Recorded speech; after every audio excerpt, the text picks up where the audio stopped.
Hello.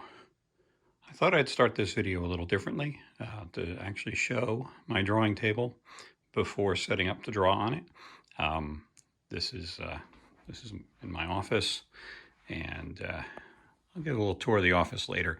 I've got a whole bunch of toys over here, things I've collected throughout the years, some things that I've actually sculpted and worked on up there, bunch of pencils, paper, my cup of coffee, and a copy of The Angry Little Puffin. And that's going to be the subject. This is a rig I've set up that is a tripod, actually an easel that I set up over my table. So all I've got to do is lock this in place. I'm going to zoom in a little bit on a piece of paper, and we're ready to go. So this morning, in preparation for Monday when I read The Angry Little Puffin, I thought I'd show you how to draw the puffin. Excuse me. And so today I'm going to draw an angry puffin. Now, puffin usually starts with just a couple of ovals. So there's one oval, and there's another oval. And now they don't stay perfect ovals because the front of the puffin's beak has a bit of a point to it. It's very round on the back. And then this is the puffin's chest. And this oval also comes to a bit of a point where his tail is. And so I'm going to give him a couple of legs to stand on. So really just a couple of curved tubes. And then this foot, I usually draw the middle toe and his heel first, and then I add another toe over here and another toe behind that one. And then this foot, this leg is going to go the other direction. This one's going to be curved this way. And this foot is going to be angled a little bit different. So again, here's that middle toe. And then here's one toe on the side and another toe on that side. Now, he's going to be an angry puffin, so I'm going to draw his eye right about here, and then his mouth. And since he's going to be an angry puffin, he's going to have an angry mouth, which means it gets downturned at the back corner. And then he needs an angry eyebrow. And here's the top of his head. And then he has his 3 stripes on his bill, which are really just kind of like crescents. Very, very curvy crescents. And at this point with my pencil, I'm not being, this is just, sketching him in. So, all right, there's his face. And then I'm going to do his right arm over here.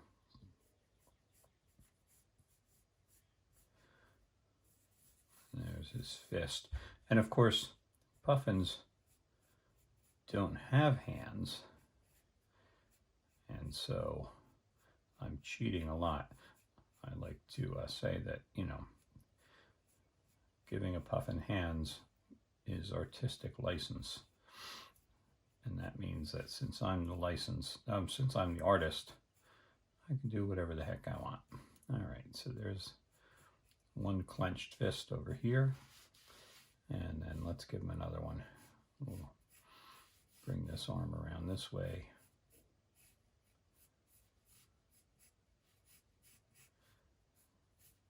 And give him another fist over here. Now, of course, this fist you're seeing from behind, so you won't really see his fingers. And again, puffins don't really have fingers, but there's that artistic license in play again. All right, so there's his other arm, and then he needs the line between the, what on a real puffin would be the black and white feathers. My puffin's dark blue instead of black because that's how I wanted to draw him. All right, so there's the pencil part done. And let's choose a marker. That's a good one. Now this is, when I finish this one, I'll put this one up on my website as a coloring page as well. So I just follow my pencil lines now. And sometimes, to get the angle right for my hand, I turn my paper around so I can do a nice big sweeping line all in one go. So there's that part of his head. And we'll do the curve on the back of his head. And you know what? If you make a little mistake like I just did, it doesn't matter, because you can always fix it. All right, so there's that part. And I will probably go over these lines again anyway to thicken them up once I'm done here. All right, so here's his chest. So let's bring this line all the way around to here, and his back. One long line down to his tail. And we'll connect to those two. All right, so I might as well do this leg while I'm down here.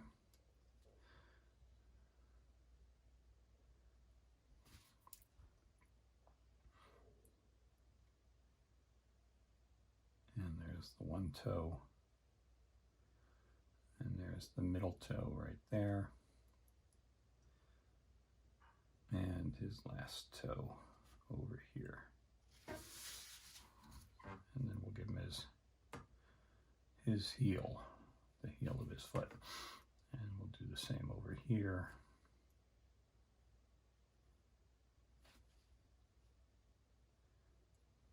And his heel. And let's get this toe. And they kind of get a little bit bigger on the ends, so a little bulbous at the end of the toe. So there's that middle toe. And the one way back there behind the others. Okay, so let's do his hand here. So let's make his thumb, again, a little bit bulbous at the end, a little bit bulgy. And there's the top of that arm. And the bottom of the arm. Then I'm going to do this finger over here. And another finger.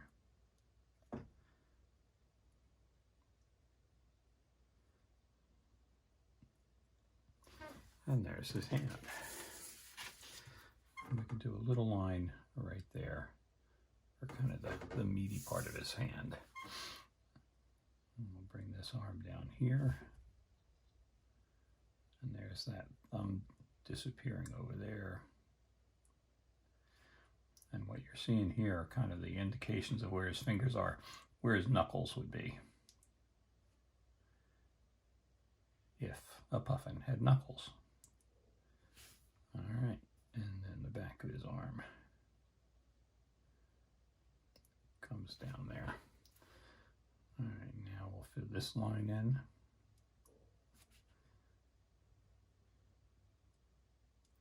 All right, now let's do his face. So we'll do his eye first.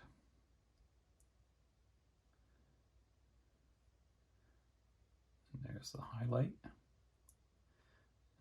And when I draw the eye, I fill it in with hatched lines. So there's his eyebrow. And those also get some lines in there.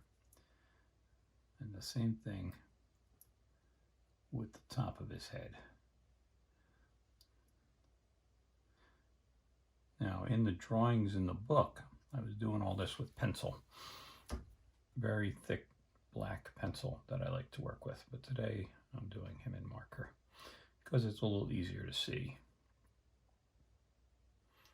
So there's his angry teeth.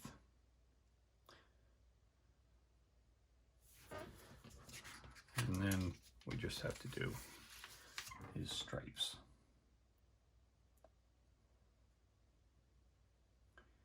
So there's the first one, which is usually colored red. And then the second one, which is yellow.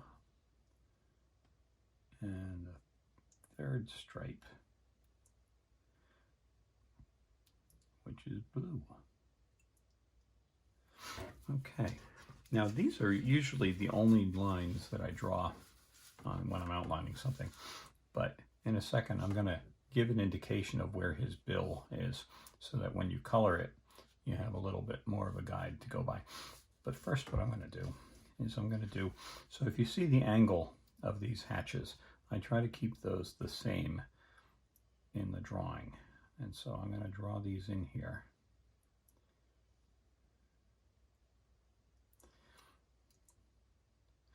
And it's just a stylistic way of filling in the color, the dark areas on the puffin. And I did this, I don't know, I just kind of thought it was a fun technique and kind of comic booky, kind of old newspaper cartoon style of filling in the dark areas. And so again, I start drawing, trying to keep the angle the same. And these lines don't change when you get to an overlap area. And so I like to continue it down here. And then I'm going to fill in the ones below it. And sometimes when you get to these very, very long lines, it's a little more difficult to keep it straight, but I'm taking some care and doing it right. I think I'll change my drawing angle a little bit.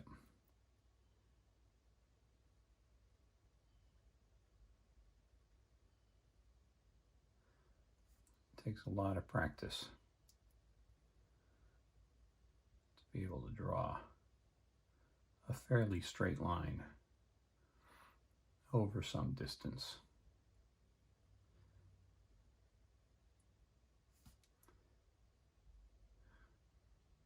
And if you draw the puffin, you don't have to do this. This is just something I like to do. And as you can see, it's not 100% accurate. Some of these lines are not quite as straight or evenly spaced, but it just doesn't matter. All right. So now they're starting to get a little bit shorter, and so they're a little easier to control.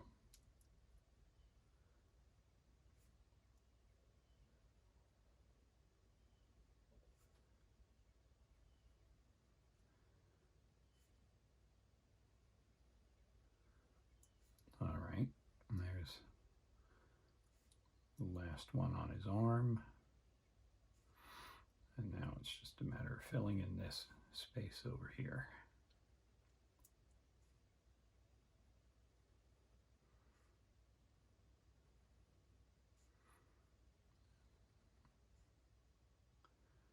All right, so there we go. So now he's all filled in. And as you can see, because the lines are kind of the same thickness as the outlines, I thought I would bulk these up a little bit. So now you can see his arm line better. So I'm going to go over some of the lines, not all of them, and thicken them up.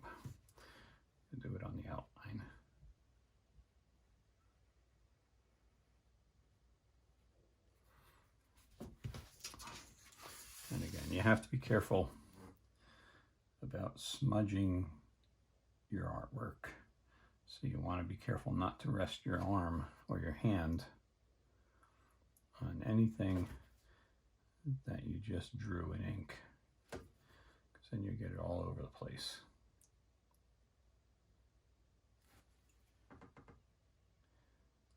And we'll thicken up this line here.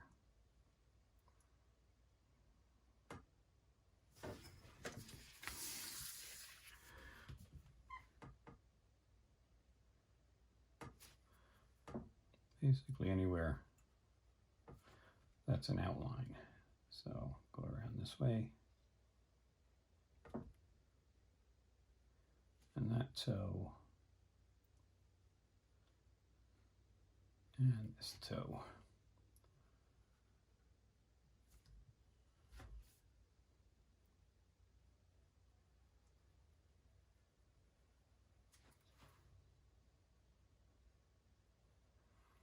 There's his chest.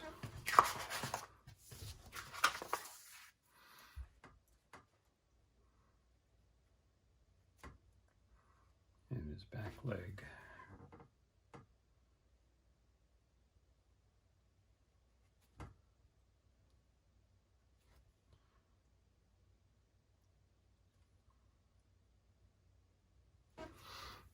And now it's just this hand over here. And again, because it's shaded more with the crosshatch lines, I'm going to thicken up all these lines here.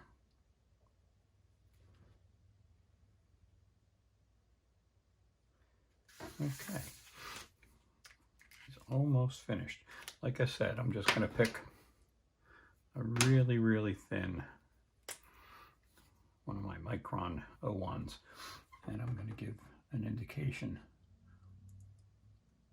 of his bill area. And that's basically, it goes around his mouth. So if you color this guy, you can know where to put the orange on his bill. And there's the bottom. So there you go. You know what? I want one more thing on here. I'm going to give him some more lines down here for his shadow to kind of show that he's standing on the ground.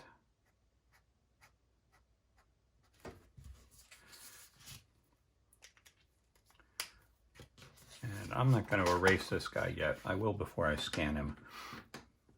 But I am going to sign this.